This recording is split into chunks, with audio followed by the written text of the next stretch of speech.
Kneel down, boy. Viper Jackson's voice booms across Blackwater Penitentiary's exercise yard as he towers over the newly arrived black inmate. The gang leader's tattooed arms, covered in serpent imagery and prison ink, flex as he circles his prey like a predator. 300 inmates form a silent audience, phones already recording. Time you learn the hierarchy in my kingdom. Viper forces the newcomer down onto the concrete with a heavy hand. The man's orange jumpsuit contrasts against his dark brown skin, sweat beading on his shaved head despite the morning cold. Marcus Reed doesn't resist. His hands remain steady at his sides, breathing controlled. For just a moment, his fingers twitch with muscle memory, the precise movement of hands that have held instruments of life and death for 2 decades. Viper doesn't notice. He's too drunk on power, too confident in his 8-year reign of terror. You're going to be my personal servant, understand? Viper kicks a metal food tray across the concrete. Crawl over there. Pick it up with your teeth like the dog you are. Marcus's dark eyes remain focused on the middle distance. Behind those eyes lie secrets that would terrify Viper if he knew. Secrets about what those hands have done. About why a man with Marcus's skills is in a place like this. The inmates watch in uncomfortable silence. Some have seen this ritual before, Viper's systematic breaking of new arrivals, especially black inmates. Others film, knowing the footage will spread through the prison's contraband network within hours. Marcus begins to crawl, his movements deliberate and controlled. Viper smirks, certain of another easy victory. He has no idea, he just humiliated the man who holds the record for the world's most complex surgical procedure. A neurosurgeon whose hands are classified as national treasures by the medical community. Dr. Marcus Reed's name appears in medical textbooks across 43 countries. For 18 years, he was a legend at Massachusetts General Hospital, the surgeon other surgeons called when cases seemed impossible. His record speaks for itself. 2,847 successful brain surgeries without a single fatality. 0. In a field where even the best lose patience, Marcus achieved what many considered medically impossible. The Reed technique revolutionized how surgeons approach inoperable brain tumors. Medical students study his hand movements frame by frame, trying to understand the precision that operates at the microscopic level. His steady hand record, working continuously for 19 hours during a separation surgery of conjoined twins, remains unbroken. But Marcus's true legacy lies deeper. He pioneered a technique for repairing brain aneurysms, thought to be death sentences. The procedure requires threading instruments through blood vessels thinner than spaghetti, making repairs while the patient's brain remains fully active. One tremor, one miscalculation, means instant death or permanent vegetative state. Marcus never trembled. Not once in 2,847 procedures. His patients included 3 Supreme Court justices, 2 presidents, countless celebrities, and hundreds of children whose parents were told to prepare for funerals. Each one walked out of his operating room whole, their brains repaired by hands that moved with supernatural precision. Then came the incident that ended everything. Senator Thomas Blackwell's daughter, Emma, 23 years old, Princeton graduate, her whole life ahead of her. A routine aneurysm repair, routine by Marcus's standards, impossibly complex by anyone else's. She died on his table. Brain hemorrhage. Catastrophic. Unavoidable. The senator didn't care about medical realities. He wanted revenge. Now Marcus serves 18 months in Blackwater for assault, a bar fight that security footage clearly shows was self-defense. But when you destroy a senator's family, justice becomes whatever he says it is. The man crawling across Blackwater's concrete yard isn't a common criminal. He's the hands that saved thousands of lives, now forced to grovel before a monster who doesn't deserve to breathe the same air. The assault charges were theater. FBI Special Agent Diana Torres orchestrated every detail of Marcus's arrest, conviction, and placement at Blackwater Penitentiary. The bar fight was staged. The victim was Agent Torres herself, wearing a wire and protective gear. The judge who sentenced Marcus to 18 months? He'd been briefed on the operation 3 months in advance. Blackwater isn't just another maximum security prison. It's the hub of the largest organ trafficking network in North American history. Viper Jackson runs more than a prison gang. His operation coordinates with corrupt doctors across 12 states, harvesting organs from vulnerable inmates. Lifers who won't be missed, undocumented immigrants detained in the prison system. Anyone society has forgotten. The numbers are staggering. 63 confirmed deaths over 4 years. Each victim's organs sold on the black market for $300,000 to $1.2 million per body.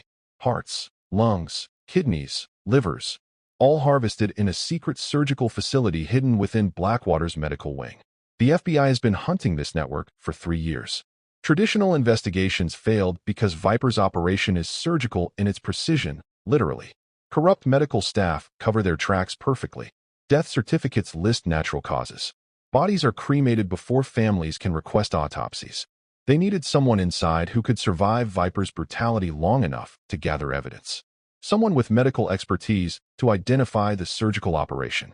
Someone disciplined enough to endure systematic abuse without breaking cover. They needed a surgeon who understood anatomy well enough to recognize the signs of organ harvesting. Someone who could access the medical wing naturally, document the equipment, identify the corrupt staff. Marcus volunteered after learning the scope. 63 deaths. Hundreds of families destroyed. Organs sold to wealthy buyers while desperate patients on legitimate transplant lists died waiting. Agent Torres operates as the prison's new medical director, Marcus's only contact point. During mandatory medical checkups, she receives his coded reports about suspicious deaths, medical equipment inventories, and staff movements. But maintaining cover means enduring everything Viper dishes out. Every humiliation, every beating, every moment of racial degradation designed to break his spirit. Because if Viper discovers the truth, Marcus won't just die. 63 families will never see justice. Day 3 at Blackwater begins Marcus's descent into systematic hell. The cafeteria holds 400 inmates when Viper makes his move during lunch. Marcus carries his tray through the food line, his dark skin standing out among the predominantly white gang members who control the facility's operations. "Stop right there, Dr. Boy." Viper's voice carries across the room. The conversations die instantly. Everyone knows what's coming. They've seen this performance before. Viper approaches with his phone already recording, broadcasting live to his network of white supremacist followers outside the prison. The stream shows 2,000 viewers within seconds. "I heard you were some kind of surgeon out there." Viper circles Marcus slowly. Big shot doctor who thought he was better than regular folks. "Well, in here, you're just another." He slaps the tray from Marcus's hands. Food explodes across the floor in a spray of prison slop, mashed potatoes, and gray meat. "On your knees." Now. Marcus complies without resistance, his medical training keeping his heart rate controlled. He kneels in the spilled food, while Viper's camera captures every angle. "Strip down to your underwear. Let's see what this educated monkey looks like." The cafeteria watches in uncomfortable silence as Marcus removes his orange jumpsuit. His lean, muscular frame reveals years of marathon running, the stamina training that allowed him to stand through 19-hour surgeries. Across his shoulder blades, a detailed tattoo depicts the caduceus medical symbol intertwined with DNA helixes and the Hippocratic Oath in Latin. Several older inmates recognize the artwork from medical documentaries, but Viper is too focused on his performance to notice their reactions. Look at him trying to be fancy with his doctor tattoos. Viper dumps an entire tray of food over Marcus's head. The greasy mixture drips down his face, his shaved scalp glistening under fluorescent lights. "Now bark. Bark like the dog you are while you clean this mess with your mouth." Marcus crawls across the cafeteria floor on his hands and knees, using his teeth to pick up food scraps, while Viper's followers laugh and record from every angle. The videos immediately start uploading through contraband phones with hashtags like #PrisonDoctor and #DoctorDog. But when Viper tries to force Marcus's head into a mop bucket filled with dirty water, something happens. For exactly 1 second, Marcus's body shifts. His weight redistributes with the precision of someone who spent 20 years standing at operating tables, maintaining perfect posture through endless procedures. The movement is so controlled, so professionally executed, that Viper hesitates. "What was that?" Viper mutters, studying Marcus's posture. The moment passes. Marcus returns to submission, but the seed of suspicion has been planted. Day 4 brings bathroom degradation. Viper forces Marcus to clean all gang toilets with his bare hands, calling him Toilet Doctor and our personal shit cleaner. The Aryan Brotherhood members take turns spitting on him, throwing used toilet paper at his face. "You sleep here tonight," Viper declares. On the bathroom floor, a doctor should feel at home around human waste, right? Marcus spends the night on cold tile next to overflowing toilets, the stench overwhelming. Guards paid by Viper walk past without acknowledging his presence. But Marcus uses the time productively, memorizing guard shift changes, noting which officers accept bribes, identifying patterns in the prison's security. Day 6 escalates to live streaming humiliation. Viper has established connections with white supremacist groups nationwide through his organ trafficking network. Now he broadcasts Marcus's daily degradation to paying viewers. Welcome to Break the Doctor, Viper announces to his laptop camera, the viewer count climbing past 5,000. Today we teach this educated monkey what real intelligence looks like. He forces Marcus to solve complex math problems while performing humiliating physical tasks, reciting medical terminology while doing push-ups in spilled food, naming bones in the human body while crawling in circles. The chat explodes with racist commentary and donation notifications. Viper has monetized Marcus's humiliation, generating $8,000 in the first hour from viewers who pay premium rates to watch a successful black professional reduced to entertainment. During one broadcast, Viper makes Marcus recite the Hippocratic Oath while balancing on one leg for 15 minutes. When Marcus's leg finally trembles from exhaustion, Viper kicks it out from under him, sending him crashing to the concrete. First, do no harm. Viper mocks, reading from the oath. You should have done no harm to Senator Blackwell's daughter, Doctor. Maybe then you'd still have your fancy life. The comment makes Marcus's jaw tighten, the only emotional reaction he's shown in 6 days. Viper notices his predatory instincts sensing vulnerability. Oh, hit a nerve there, didn't I? Want to tell me what really happened in that operating room? Marcus stays silent, but his hands clench slightly. Those hands that never trembled during surgery, that saved 2,847 lives without a single loss, now ball into fists against the concrete. Viper's paranoia grows alongside his success. He researches Marcus's background through corrupt prison connections, but the FBI has sealed most records. The medical board hearings are classified. The senator's involvement is buried under legal protections. Why is a simple assault case locked up tighter than a terrorism file? Viper asks his outside contacts during their weekly drug coordination call. This doesn't smell right. His lieutenant, a former paramedic named Jake Bone Morrison, shares Viper's suspicions. I've seen the way he moves, boss. When we shoved him in the shower, he maintained perfect balance. That's not street fighting. That's professional training. Day 8 brings the branding attempt. Viper heats a metal rod in the prison machine shop, planning to carve property of Viper into Marcus's back during shower time. Hold him down. Viper orders his crew as they corner Marcus in the communal showers. When the heated metal touches Marcus's skin, he remains perfectly still for the first letter. But as Viper presses harder for the second mark, Marcus makes a subtle shift, a micro-adjustment in his posture that causes Viper to lose his grip and burn his own hand instead. Sorry, Marcus says quietly, his voice showing no emotion. Accident. Viper stares at him suspiciously. The movement was too controlled, too precisely timed. Professional athletes move like that. Trained fighters, not random criminals. Marcus's cellmate, Jerome Doc Williams, served 12 years as an Army combat medic before a dishonorable discharge for stealing morphine to treat wounded civilians in Afghanistan. The former medic notices things that others miss. You're not like the others, Jerome observes on their 10th night, sharing the 8x10 cell. The way you treat injuries. The medical terminology you use without thinking. That's not street knowledge. Marcus remains silent, staring at the ceiling. I saw you yesterday when Tommy cut his hand in the workshop. Jerome sits up on his bunk. You assess the wound in 3 seconds. Pressure point control. Elevation. You wrapped that injury with surgical precision using a torn bedsheet. Where'd you learn that? Still silence. Jerome pulls out a contraband smartphone, risking punishment to prove his point. He searches medical forums, surgical databases, news archives. Finally, he finds it. A medical journal article from 2 years ago featuring a photo of Dr. Marcus Reed performing surgery. The image shows Marcus in full surgical gear, but his dark eyes are unmistakable. The caption reads, Dr. Reed performs revolutionary aneurysm repair technique. Jerome holds the phone screen next to Marcus's face in the dim cell light. The resemblance is undeniable. You're him, aren't you? The surgeon from Massachusetts General. The one who saved all those people. Marcus finally turns to look at his cellmate. For a long moment, neither man speaks. I killed someone, Marcus says quietly.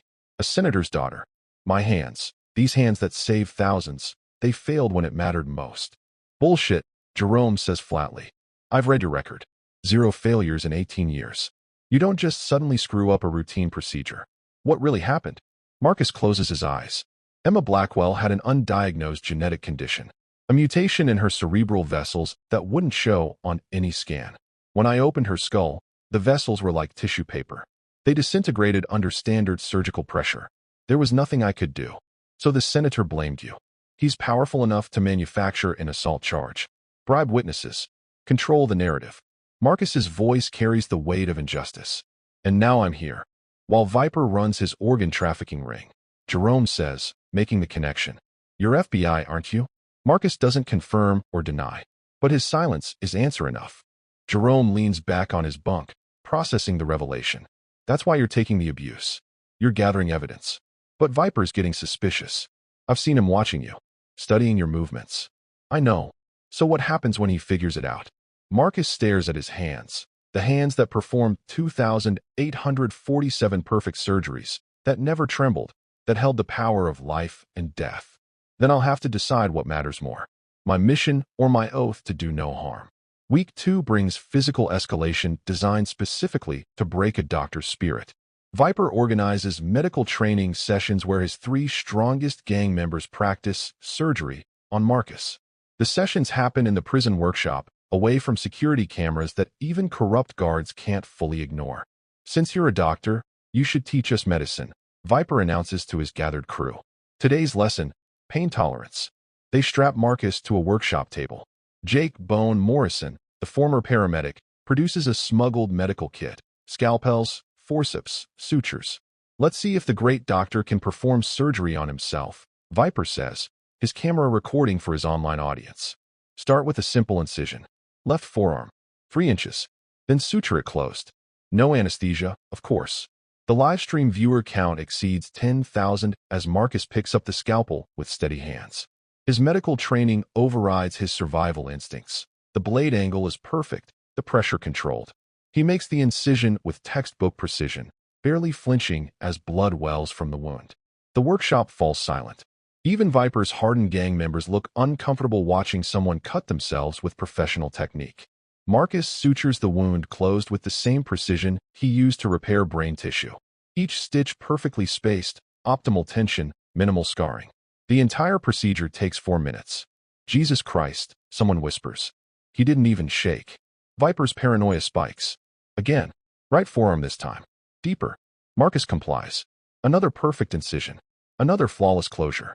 His hands remain absolutely steady, the same hands that once held a woman's beating heart during a 20-hour transplant surgery. But the real torture comes next. Viper forces Marcus into the prison's medical wing under the pretense of treating his self-inflicted wounds. This is Marcus's first access to the area he needs to investigate, but it comes at a terrible cost. The medical wing's night shift doctor, Richard Steele, is Viper's main accomplice. He's performed at least 30 of the illegal organ harvesting surgeries over 4 years. A disgraced surgeon who lost his license for malpractice, now working in prison medicine where oversight is minimal. Steele recognizes Marcus immediately. "Dr. Reed, I've read your papers. Revolutionary work on aneurysm repair." The acknowledgement is poison. If Steele knows who Marcus is, he can blow his cover to Viper. "Must be hard," Steele continues, examining Marcus's self-inflicted wounds. "Going from saving lives at Mass General to cutting yourself for entertainment. How the mighty have fallen." Marcus remains silent, but his eyes scan the medical wing, noting equipment, supply inventories, the door to the restricted surgical suite where Viper's operation functions. Steele catches him looking. "Curious about our facilities? We're quite well equipped for a prison. Surprising, isn't it?" The thread is clear. Steele suspects something. Agent Torres, operating as the prison's new medical director, enters during the examination. Her presence is both relief and danger. Any sign of familiarity could expose them both. "Dr. Steele, what's the situation?" Torres asks professionally. "Just treating our celebrity surgeon's self-inflicted injuries." Quite the performance he gave in the workshop. "You should see the footage. 10,000 viewers watched him operate on himself." Torres's jaw tightens imperceptibly. Marcus is being pushed too far, too fast. The psychological damage could compromise his ability to complete the mission. "I'll finish the treatment," Torres says firmly. "You're needed in Ward C." After Steele leaves, Torres conducts her examination while speaking in carefully coded language. The integration process seems challenging. "Are you maintaining equilibrium?" Marcus responds with medical terminology that sounds routine but contains his real message. elevated stress markers, but core stability remains intact. The subject shows resilience despite systematic trauma. Translation: he's being tortured, but his cover holds. He's seen the surgical suite. He knows where Viper's operation functions. The ghost walks among them still, Marcus adds, their code phrase confirming mission continuation. Torres examines his wounds with genuine medical concern. The sutures are perfect, but the psychological cost of self-surgery is immense. How much more can you endure? As much as necessary. 63 families deserve justice. Week 2's torture becomes legendary throughout Blackwater.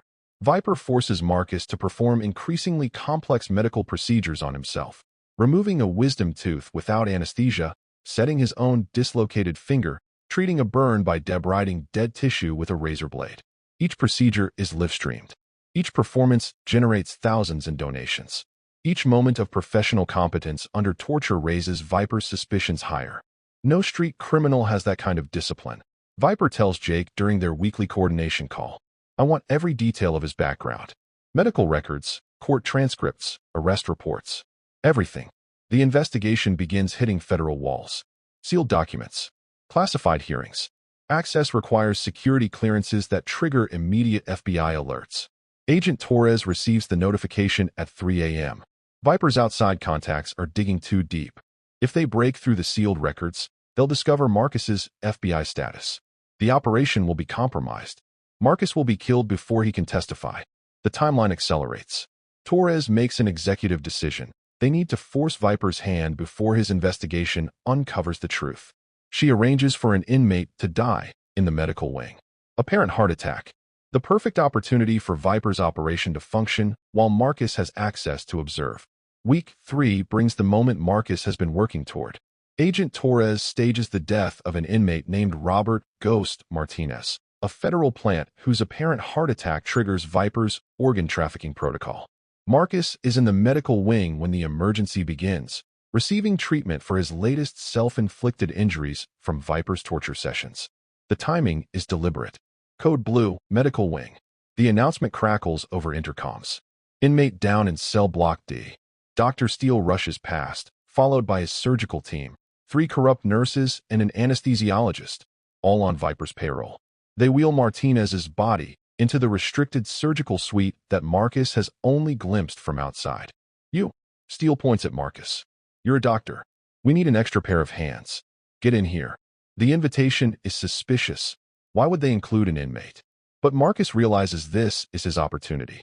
They're short-staffed, confident in their security, and arrogant enough to believe a disgraced surgeon poses no threat. Inside the surgical suite, Marcus's trained eyes catalog everything the FBI needs. State-of-the-art surgical equipment that shouldn't exist in a prison. Organ preservation systems. Transplant coolers. Everything necessary for a full harvesting operation. Glove up, Steele orders. We're going to try to save him, but if we can't, he leaves the implications hanging. Marcus scrubs in with the same ritualistic precision he used at Massachusetts General.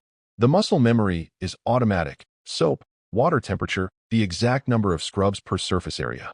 His hands move with practiced efficiency. In the surgical theater, Martinez lies on the table, his chest prepped and draped. To anyone watching, he appears dead. But Marcus's trained eye catches the subtle rise and fall of respiration. Too controlled, too regular. This man is alive and sedated, not deceased. The performance begins. Steele makes a show of attempting resuscitation, but his techniques are deliberately ineffective. After 15 minutes, he calls the time of death. 32 years old, Steele announces to his team. AB-positive blood type. Perfect organ donor candidate. Let's not let this tragedy go to waste. The team moves with practiced efficiency. This is clearly not their first harvest. They prep for organ extraction while Marcus stands frozen, confronting the reality of what he's witnessing. Dr. Reed, Steele says, scalpel in hand. Would you like to do the honors? A surgeon of your caliber must miss the feeling of cutting into living tissue. The test is deliberate. Steele wants to see if Marcus will participate. If he refuses, he confirms himself as a threat. If he agrees, he becomes complicit. Marcus takes the scalpel. His hand doesn't tremble. 20 years of training override his moral revulsion. But as he positions the blade over Martinez's chest, Agent Torres bursts through the surgical suite doors. What the hell is going on here? Her performance is Oscar-worthy. This inmate isn't dead. His vitals show active respiration. Chaos erupts. Steele tries to spin the situation, claiming they were about to discover the error. His team scrambles to cover equipment, hide the transplant coolers. Torres doesn't back down. Dr. Steele, you're suspended immediately. Everyone out of this surgical suite now. I'm calling for a full investigation. Viper's operation has been exposed, but not through Marcus's direct action. Torres has maintained his cover by appearing to discover the corruption independently. But Viper knows better. He's been watching through hidden cameras installed throughout the medical wing. He saw Marcus's examination of the equipment, saw his professional assessment of the situation, saw the moment Torres appeared with suspiciously perfect timing. The pieces fall into place. The sealed federal records. The perfect surgical discipline. The FBI medical director who just happened to discover the operation at the exact moment Marcus had access. They played me. Viper realizes, watching the footage in his cell. Reed is federal. This whole thing was a setup. He makes a call to his outside contacts. Not his corrupt lawyers or guards, but his enforcement team. The Clav cartel associates who handle problems permanently. We have a rat in Blackwater. Federal agent posing as an inmate. I need him eliminated before he can testify. Tonight. The contract is placed. $10,000 for Marcus's death, made to look like an accident. Prison justice for a snitch. Jake Bone Morrison receives the assignment. The former paramedic understands anatomy well enough to make a kill appear natural. A fall downstairs, a slip in the shower, a sudden cardiac event that can't be traced. Jerome discovers the plot through his connections with inmates who aren't loyal to Viper. He finds Marcus in their cell, packing the minimal belongings allowed to prisoners. They're coming for you tonight, Jerome says urgently. Bone Morrison and 2 others. They're going to make it look like an accident during recreation time. Marcus sits calmly on his bunk. I know. Agent Torres warned me. They're moving me to protective custody in 30 minutes. That's not enough time. The guards on duty right now? They're all on Viper's payroll. They'll delay the transfer until after recreation. Marcus looks at his hands. The hands that saved 2,847 lives. That took the Hippocratic Oath. That swore to do no harm. I've never hurt anyone intentionally, he says quietly. Even when they tortured me. Even when they degraded me. I maintain my oath. Your oath doesn't mean shit if you're dead, Jerome says bluntly. They're going to kill you. You have every right to defend yourself. Self-defense isn't harm. It's preservation of life, including my own. Marcus stands, rolling his shoulders. For 3 weeks, he's absorbed abuse without resistance. He's crawled. He's barked. He's cut his own flesh for entertainment.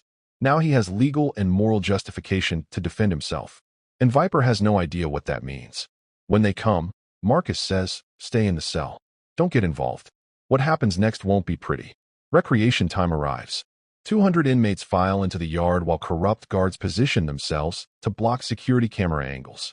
Jake Bone Morrison and his 2 accomplices move toward Marcus with practiced casualness. The setup is textbook. They'll surround him near the weight equipment, start a fake argument, then accidentally drop a barbell on his skull. Quick, brutal, plausible. Marcus sees them coming. He doesn't run. He walks directly toward them, meeting the threat head-on. Dr. Reed, Jake says loudly for the crowd. Heard you've been snitching about medical wing business. That's a serious problem in here. The yard falls silent. Everyone recognizes the setup.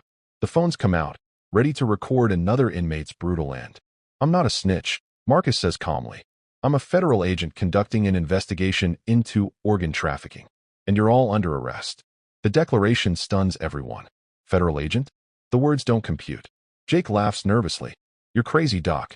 Guards, we got a mental health situation here. He lunges forward with a shank, an 8-inch blade made from sharpened metal, aiming for Marcus's kidney. What happens next gets captured from 40 different camera angles. Marcus moves with surgical precision. His hand intercepts Jake's wrist with a pressure point strike that causes instant muscle failure. The shank clatters to concrete. His other hand delivers a measured strike to Jake's solar plexus. Exactly enough force to shut down his diaphragm without causing permanent damage. Jake collapses, gasping for air but unharmed. The second attacker rushes in. Marcus sidesteps, using the man's momentum against him. A gentle redirection sends the attacker stumbling into the chain-link fence. Another pressure point strike to the neck puts him down unconscious.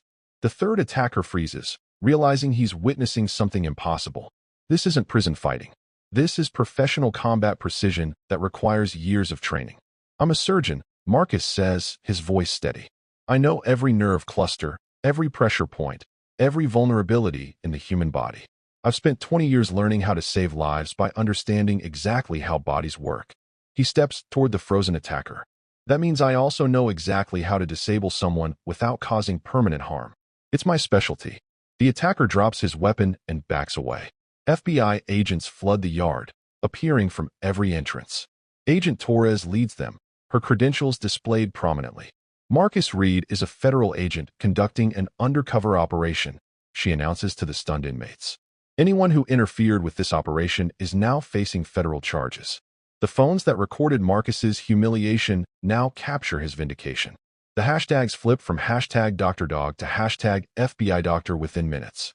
Viper watches from his cell block window, his empire crumbling in real time. The FBI's operation unfolds with devastating efficiency. 73 agents swarm Blackwater Penitentiary, executing warrants for 27 arrests, inmates, guards, medical staff, and outside associates. Dr. Richard Steele is arrested in the medical wing, surrounded by equipment he can't explain away. The surgical suite contains everything federal prosecutors need: organ preservation systems, transplant records, financial transactions showing $18 million in illegal sales over 4 years. Viper Jackson's cell becomes the epicenter of discoveries. Hidden behind a false panel, encrypted laptops containing 4 years of trafficking records, communications with the Clove cartel, videos of harvesting procedures, and financial accounts across 3 countries. But the most damning evidence comes from Marcus's testimony. 3 weeks of systematic observation, documented in coded medical reports. He witnessed procedures, identified equipment, memorized serial numbers, recorded conversations. Every moment of torture served a purpose, getting close enough to Viper's operation to document evidence that would stand up in federal court. The press conference happens within hours. FBI Director James Harrison stands before national media with Marcus beside him, still in his orange jumpsuit. For 3 weeks, Dr. Marcus Reed endured systematic torture and racial degradation to dismantle the largest organ trafficking network in American history, Harrison announces. His sacrifice prevented future murders and brought justice for 63 victims whose organs were harvested and sold. The assembled reporters erupt with questions. Dr. Reed, how did you endure the abuse? Marcus speaks quietly, his voice carrying the weight of trauma. Every moment of humiliation was a step toward justice. I thought of the 63 families who deserved answers. I thought of my medical oath to protect life. This was just another form of surgery, cutting out the cancer in our justice system. Will you return to practicing medicine? I never stopped. This operation was medicine on a different scale, healing a sick system instead of sick patients. The viral videos that once showed Marcus's humiliation now play on every news network with new context. The man crawling on his hands and knees was gathering evidence. The doctor cutting himself was documenting torture for federal prosecutors. The inmate who stayed silent through degradation was protecting an investigation that would save countless lives. Social media explodes. The hashtags transform overnight. Hashtag #DrDog becomes hashtag #DrHero. Hashtag PrisonMonkey becomes hashtag PrisonJustice. Hashtag BreakTheDoctor becomes hashtag BraveDoctor. Public opinion reverses with whiplash speed. The same people who donated to watch Marcus's torture now face federal investigation for supporting human trafficking. Websites that hosted the streams go dark. White supremacist forums scrub their archives. Senator Thomas Blackwell, the man who orchestrated Marcus's false imprisonment, faces his own reckoning. FBI investigation reveals his daughter Emma's death was used as cover for a personal vendetta. Medical review boards exonerate Marcus completely. Emma's genetic condition was undiagnosable and unavoidable. I destroyed an innocent man's career because I needed someone to blame, Blackwell admits in a press statement forced by his attorneys. Dr. Reed performed flawlessly. My daughter's death was a tragedy, but not malpractice. The senator's political career ends within days. His congressional colleagues distanced themselves.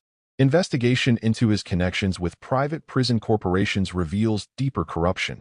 He financially benefited from Blackwater's operation through shell companies and kickbacks. Jake Bone Morrison provides testimony in exchange for reduced charges. The former paramedic describes years of watching Viper's operation function, too scared to report it, too complicit to escape. Reed had chances to fight back, Jake tells federal prosecutors. Every day, Viper gave him opportunities to resist, to retaliate. He never did. He stayed disciplined. That's when I realized something was different about him. Jerome, Doc, Williams, Marcus's cellmate, receives early release and full pardon for his cooperation. The former combat medic becomes Marcus's closest friend and eventually joins the FBI's Prison Reform Initiative. The international scope emerges through seized communications. Viper's network connected with organ trafficking operations in 17 countries. Russian buyers paid premium rates for organs from young, healthy inmates. Chinese medical facilities purchased without asking questions. Wealthy Middle Eastern clients paid up to $1.2 million for matching organs, no questions asked. The clove cartel's American operations collapse within weeks. 37 arrests across 12 states dismantled distribution networks that took decades to build. Federal prosecutors estimate the investigation prevented at least 200 future murders. Inmates who would have been killed for their organs. Blackwater Penitentiary undergoes complete federal takeover. Warden Patterson, who facilitated Viper's operation for 8 years, faces life imprisonment. 17 guards lose their jobs and face criminal charges. The facility becomes a model for reform rather than a monument to corruption. But Viper Jackson himself remains defiant during his arraignment. Facing 63 counts of murder, organ trafficking, racketeering, and conspiracy, he shows no remorse. You think you won? Viper snarls at Marcus during the court hearing. I built an empire. I had power. What do you have? Scars from crawling on your belly like the dog you are. Marcus meets his eyes calmly. I have something you'll never understand. Purpose. Every scar I earned saved a life. What do your scars mean? The courtroom falls silent. Viper has no answer. Federal sentencing comes swift and severe. Viper receives life without parole plus 847 years. Symbolic sentences for each of his 63 victims plus additional crimes. He's transferred to ADX Florence, the Supermax facility where he'll spend 23 hours daily in solitary confinement. Dr. Richard Steele receives 40 years for his role in the harvesting operations. The disgraced surgeon who participated in at least 30 illegal procedures loses any chance of medical redemption. The corrupt guards receive sentences ranging from 15 to 30 years. Warden Patterson gets life imprisonment. The message is clear. The justice system will no longer tolerate prison corruption at any level. 6 months after Blackwater's collapse, Dr. Marcus Reed stands in his new office at the FBI's Behavioral Analysis Unit. The walls display his medical credentials alongside his new federal agent certifications.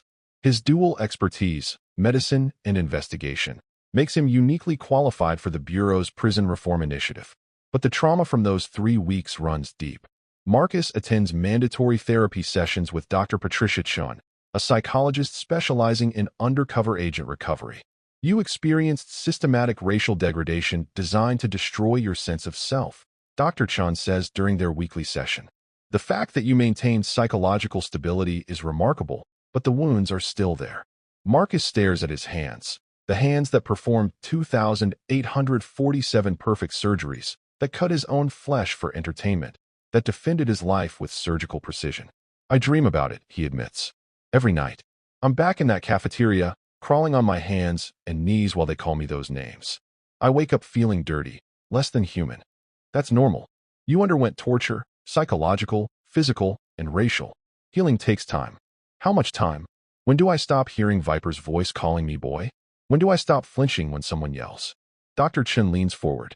Marcus, you didn't just survive trauma. You transformed it into justice. 63 families have closure because you endured what would have broken most people. That's not weakness. That's extraordinary strength. The therapy helps, but real healing comes from purpose. Marcus throws himself into the FBI's new initiative, Prison Medical Oversight Program. His first-hand experience with corruption makes him the perfect architect for reform. The program's statistics show immediate impact. Mandatory audits of all prison medical facilities across federal systems. Surprise inspections by independent doctors. Inmate medical records reviewed by external agencies. GPS tracking of organ transport to prevent black market sales. Within 6 months, suspicious inmate deaths drop by 87%. Medical complaints receive proper investigation. Corrupt staff are identified and removed. The system isn't perfect, but it's dramatically better than before. Marcus also returns to medicine, but with a different focus. He establishes the Reed Foundation for Prison Healthcare, providing free medical services to inmates across 20 states. The foundation operates with complete independence, beyond the reach of corrupt administrators. Inmates are still human beings deserving quality medical care, Marcus tells a congressional hearing on prison reform. My experience showed me how vulnerable they are to systematic abuse. We must do better. His testimony leads to the Prison Medical Rights Act, requiring the same standards of care in prisons as in civilian hospitals. The legislation passes with overwhelming bipartisan support. But Marcus's greatest personal victory comes from an unexpected source. Emma Blackwell's mother, Senator Blackwell's ex-wife, reaches out requesting a private meeting.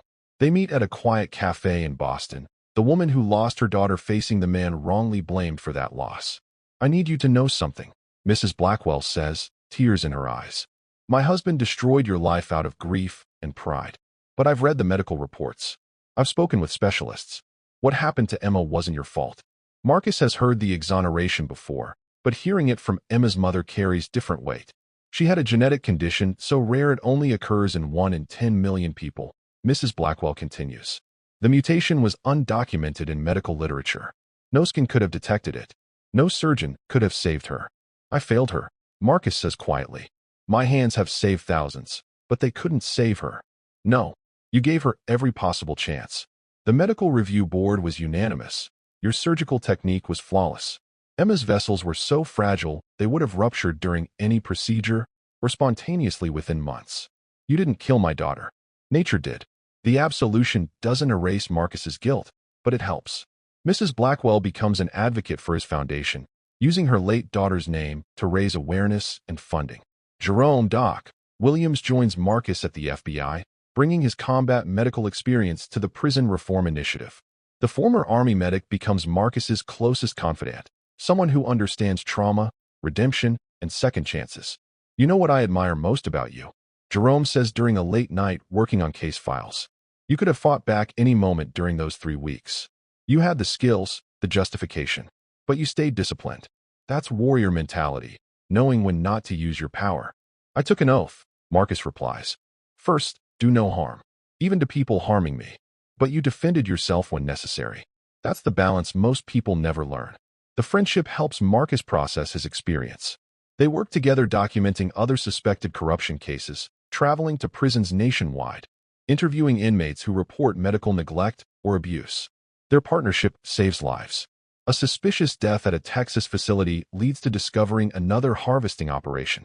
An investigation in Arizona reveals guards selling prescription medications to inmates. A case in Florida exposes systematic denial of HIV treatment as punishment. Each victory heals Marcus a little more. The trauma doesn't disappear, but it transforms into purpose. 2 years into his ADX Florence sentence, Viper Jackson requests a meeting with Marcus Reed. Federal regulations allow victim offender mediation if both parties consent. Marcus agrees, curious about what the man who tortured him could possibly want to say. ADX Florence is America's most secure prison, the supermax facility housing terrorists, cartel leaders, and the most dangerous criminals. Inmates spend 23 hours daily in solitary confinement. Human contact is minimal. The psychological impact is devastating. Marcus passes through 7 security checkpoints before reaching the visitation room. Viper sits behind reinforced glass, shackled to his chair despite the barriers. The man who once ruled Blackwater with absolute power now looks diminished, aged beyond his years by isolation. You look good, Doc, Viper says, his voice transmitted through the intercom. Clean clothes. Freedom. Must feel nice. Marcus sits calmly, his therapist's voice reminding him, you don't owe this man anything. If the conversation becomes traumatic, leave immediately. Why did you want to see me? Marcus asks directly. Viper leans forward, his eyes showing something Marcus doesn't expect, genuine curiosity rather than hatred. I've had 2 years to think about nothing but what happened, Viper says. 23 hours a day in a concrete box, you replay every decision, every mistake. I want to understand how you did it. Did what? Endured. I've broken hundreds of men using the same methods I used on you. Racial degradation, public humiliation, systematic torture. They all cracked within days. You lasted 3 weeks without breaking. How? Marcus considers the question carefully. This isn't the triumphant confrontation he imagined. Viper isn't seeking forgiveness or offering apology. He's genuinely trying to understand how he was beaten. Purpose, Marcus says finally. You tried to break me for your ego. I endured for justice. When suffering has meaning, you can withstand anything. Viper nods slowly, processing this. I watched the surveillance footage 1,000 times, looking for the moment I should have realized who you were. You know when I finally saw it? When? Day 2. When I dumped food on your head, and you didn't react emotionally. A street criminal would have shown anger, fear, something. You showed nothing. That's professional discipline. But I was too drunk on power to recognize what I was seeing. You saw what you wanted to see, Marcus says. A victim. Someone less than human. Your racism made you blind. My racism destroyed everything I built, Viper admits. The FBI used it against me perfectly. They knew I'd underestimate a black man, especially one I'd degraded. They weaponized my bigotry. The honesty surprises Marcus. This isn't the raging white supremacist from the courtroom. This is someone who's had 2 years of isolation to confront his choices. I'm not looking for forgiveness, Viper continues. I know what I am. 63 murders. Hundreds of people terrorized. Racial hatred spread to thousands online. I deserve to die in this box. Then why am I here? Because you're the only person who'll understand what I'm about to say. Viper's voice drops lower. This isolation is breaking me. 23 hours a day alone with my thoughts. No human contact except guards passing food. I'm losing my mind, Doc. Some days I can't remember what sunlight feels like. Marcus recognizes the symptoms: sensory deprivation, psychological deterioration, the slow dissolution of identity that solitary confinement causes. You want my sympathy? Marcus asks coldly. No. I want you to know that what you endured for 3 weeks, I'm enduring for life. That's justice. That's what I deserve. Viper meets his eyes. But I also want you to know, the way you survived taught me something. Purpose matters. Even now, I'm trying to find purpose in this hell. What purpose could you possibly find? Viper produces a thick folder, printed emails and letters. Other white supremacists in here. Young guys, recruited into hate like I was. I've been telling them my story. How racism destroyed everything. How my hatred blinded me to reality. 3 of them have renounced their affiliations because of conversations with me. Marcus studies the folder skeptically. This could be manipulation, another performance. I know you don't believe me, Viper says. Why would you? But I'm not asking for anything. Not reduced sentence, not transfer, nothing. I just wanted you to know that even in hell, people can change. Even someone like me. The meeting ends without dramatic reconciliation. Marcus doesn't forgive Viper, doesn't absolve his crimes. But he leaves with something unexpected, the knowledge that his suffering created ripples beyond his mission's immediate goal. If Viper's transformation is genuine, even one less white supremacist makes the world marginally better. 3 more is significant. And if Viper's story prevents others from following his path, Marcus's torture served an even greater purpose than the FBI operation. 5 years after Blackwater's exposure, the Reed Foundation operates in 47 states with an annual budget of $89 million. Marcus has built something extraordinary from his trauma, a comprehensive system addressing prison medical corruption nationwide. The Foundation's mobile medical units visit 200 prisons monthly, providing independent health assessments to inmates. Staffed by volunteer doctors who undergo security training, these units operate outside prison administrative control.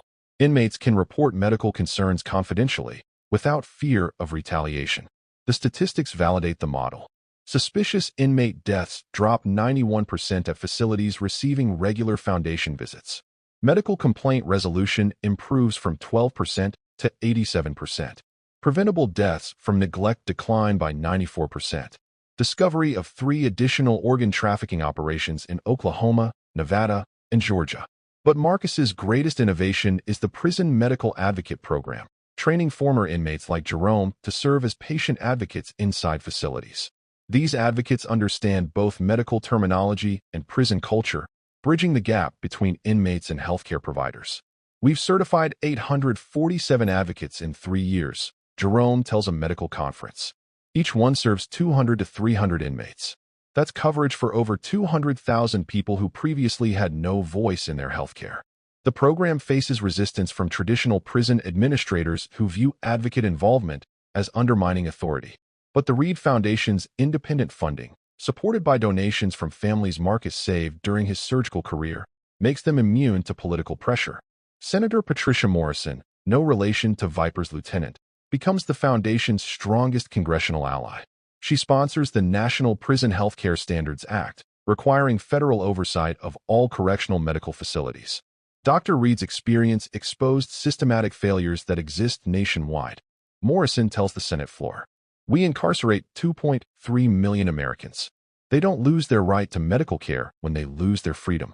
The legislation passes despite opposition from private prison corporations who profit from minimal health care spending. Implementation begins with federal facilities, then expands to state systems receiving federal funding. Marcus also returns to teaching, but at a different institution. He becomes a professor at Harvard Medical School, teaching a revolutionary course: medicine, ethics, and justice. The curriculum examines healthcare disparities, prison medicine, and medical responsibility to vulnerable populations. His lectures draw standing room-only crowds. Medical students fascinated by his dual expertise, renowned surgeon and FBI agent, compete for positions in his classes. Medicine doesn't exist in a vacuum, Marcus tells his students. Every prescription you write, every surgery you perform, exists within systems of power, privilege, and justice. Understanding those systems is as important as understanding anatomy.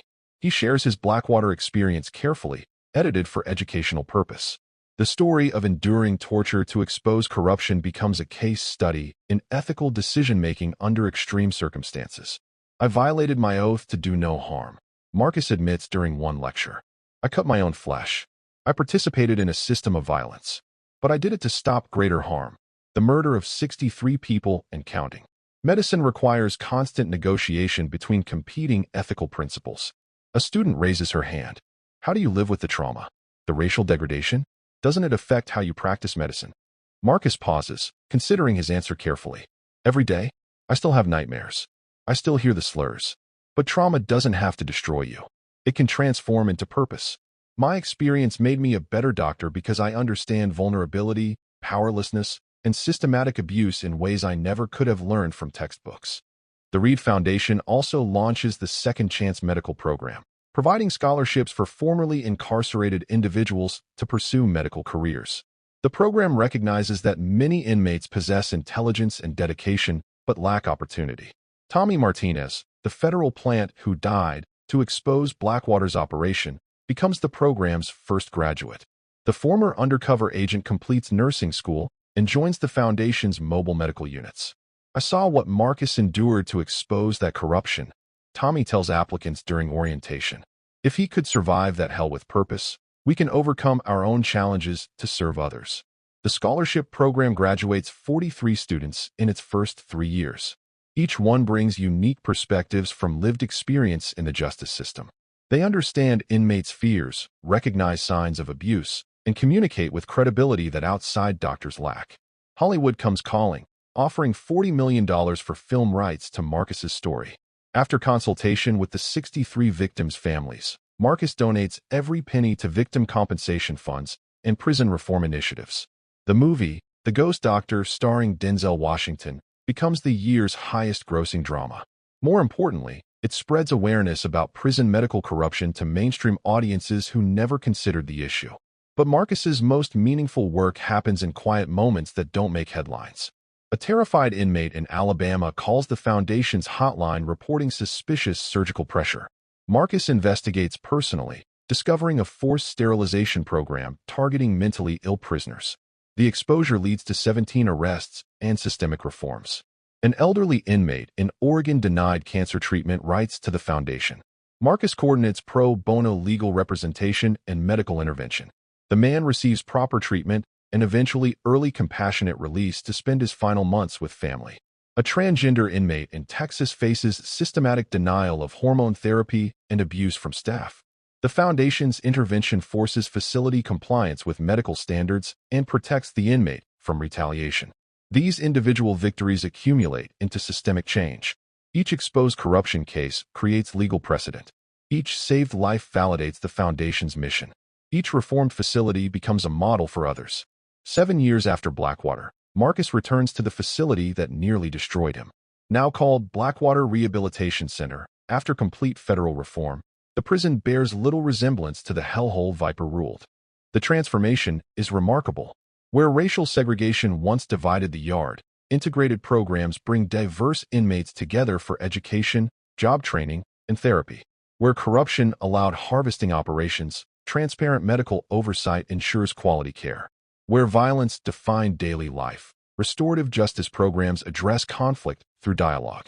Marcus tours the facility with current Warden Johnson, a reform-minded administrator who replaced Patterson.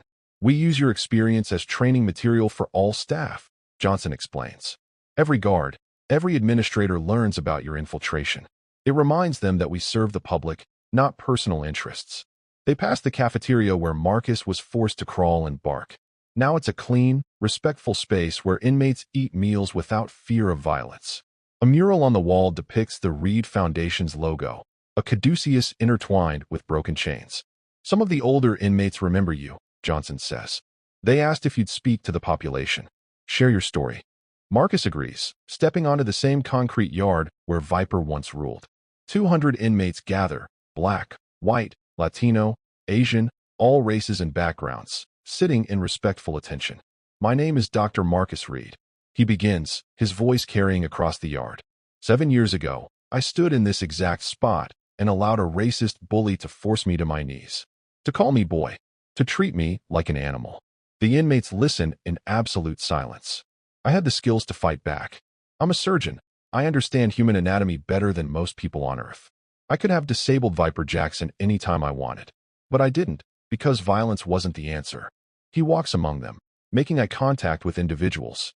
Purpose was the answer. Every moment of humiliation served a greater goal, exposing corruption that killed 63 people. Every racial slur I endured, every degrading act I performed, was a step toward justice. A young black inmate raises his hand. How do you not hate them? The white supremacists who tortured you. Marcus considers the question carefully. Hate is easy. Hate requires no discipline, no thought, no purpose. Love, or at least commitment to justice, is harder. But it's the only thing that creates real change. He points to the mural. That artwork represents breaking chains. Not through violence, but through purpose. Each of you can break the chains that brought you here, poverty, addiction, lack of opportunity, systematic racism, by finding purpose beyond yourself. An older white inmate speaks up. I was one of Viper's crew. I participated in your humiliation. I'm sorry. The apology hangs in the air. Marcus approaches the man slowly. What's your name? Derek. Derek Sullivan. What are you doing with your time here, Derek? GED program. Addiction counseling. I'm trying to be better than I was. Marcus extends his hand. Then you're already breaking your chains. Keep going. The handshake between the black surgeon and the former white supremacist symbolizes everything the facility has become, a place of rehabilitation rather than retribution.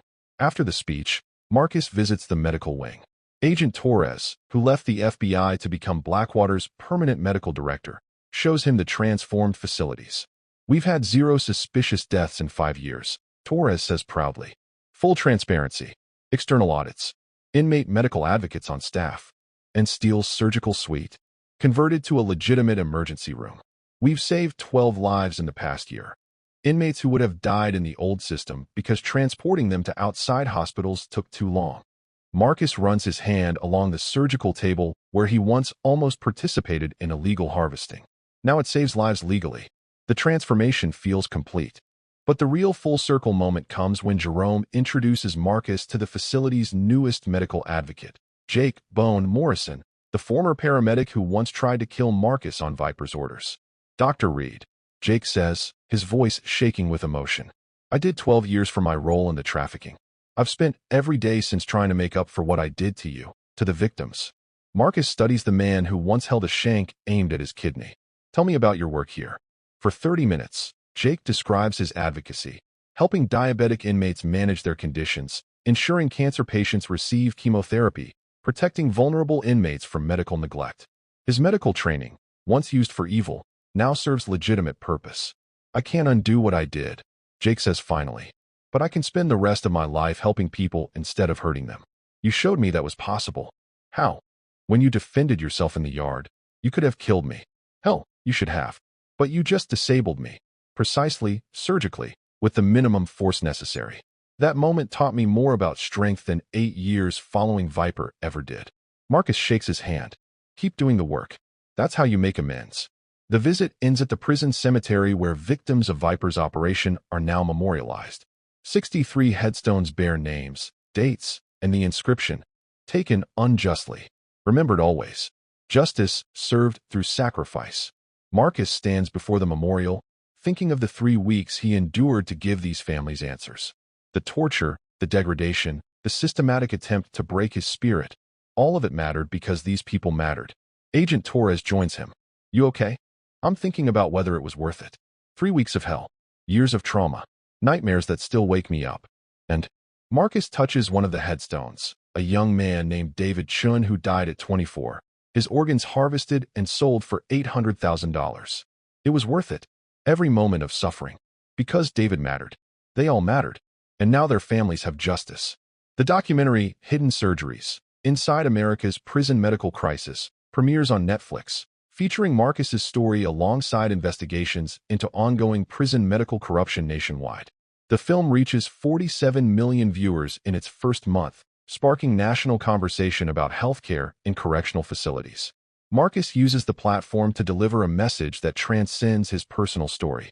Right now, across America, 2.3 million incarcerated people depend on prison medical systems for their healthcare.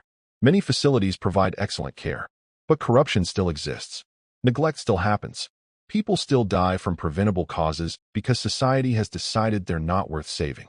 The documentary shows current Reed Foundation operations, mobile medical units visiting prisons, advocates fighting for inmate rights, reformed facilities implementing new standards.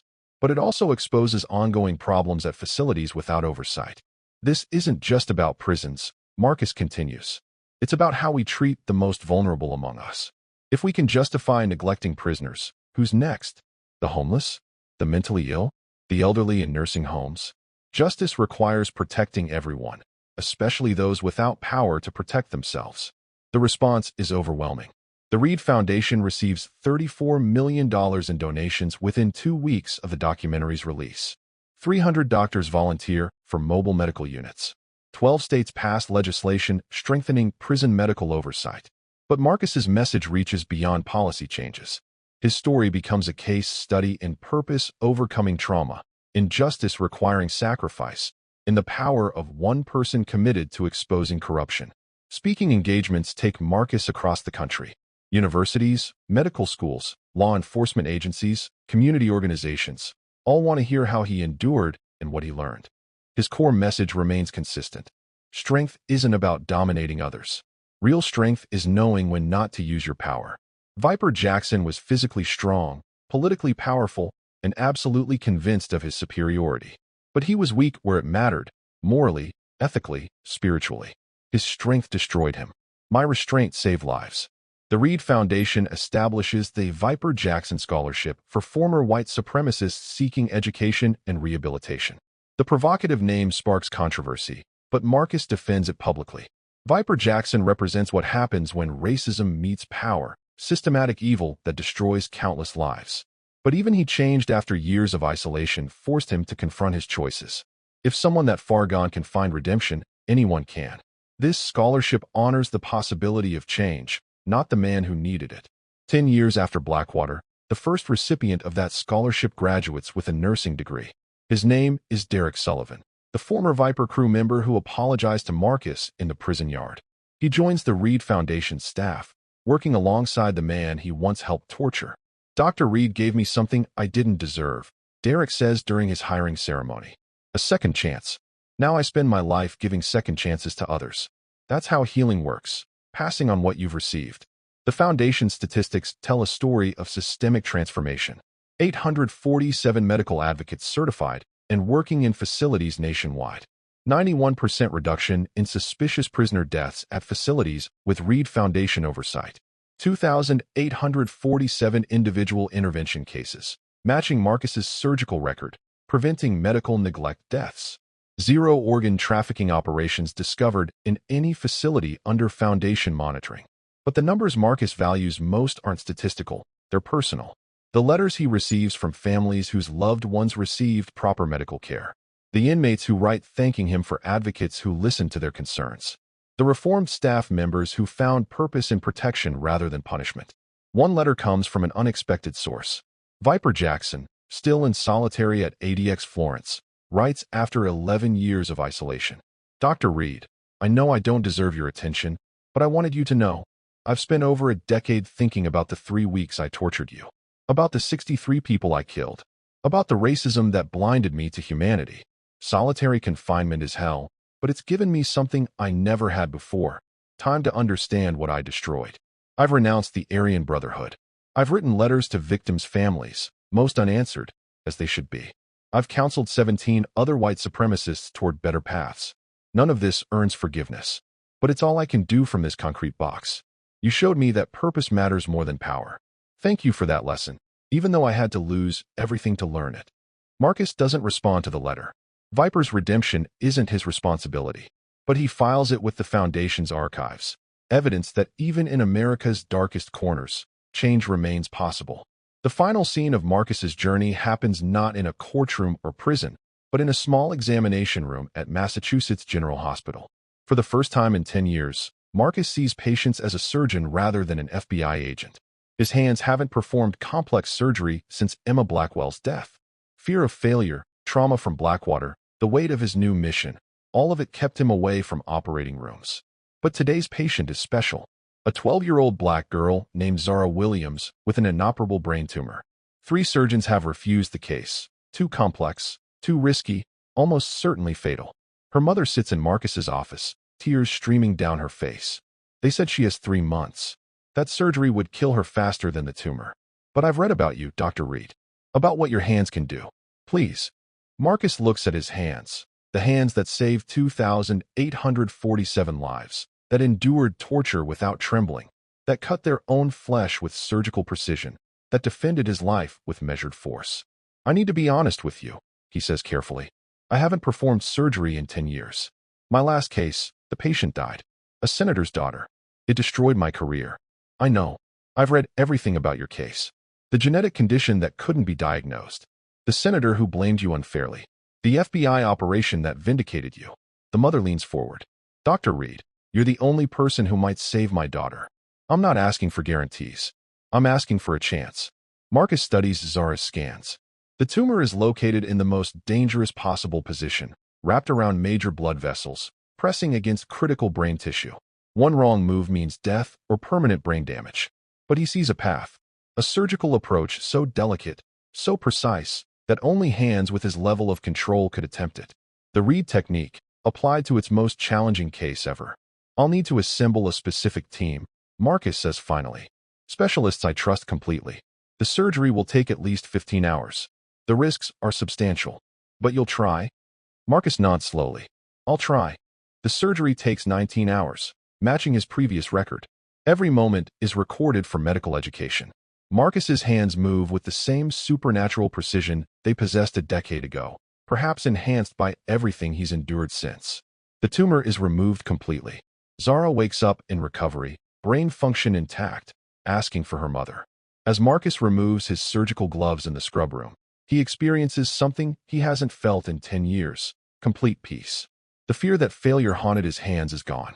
The trauma from Blackwater has been transformed into strength.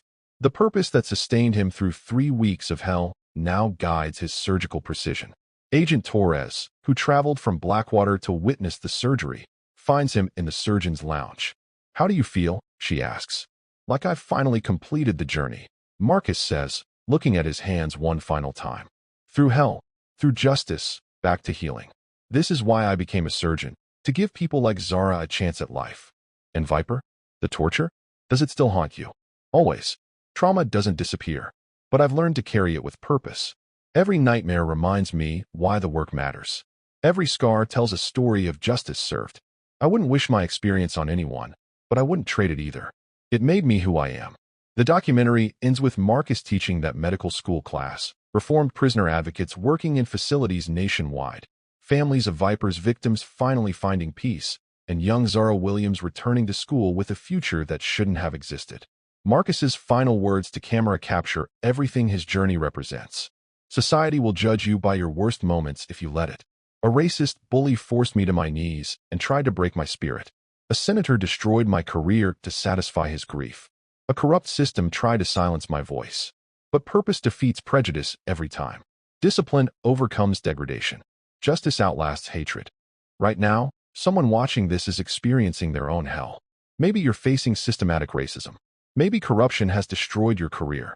Maybe you feel powerless against forces that seem unstoppable.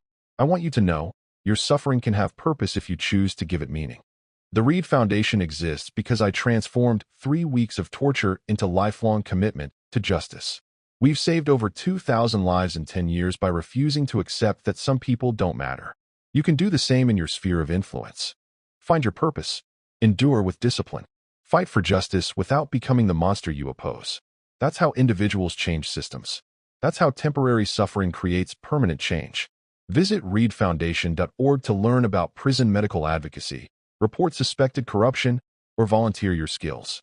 Share this story if you believe every life deserves proper medical care, regardless of incarceration status.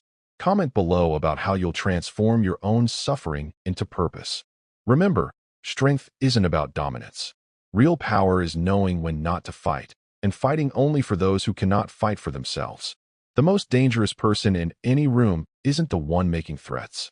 It's the one with the skills to destroy you who chooses mercy instead. Dr. Marcus Reed started as a victim of systematic torture, but he was always a healer. He just had to survive hell first.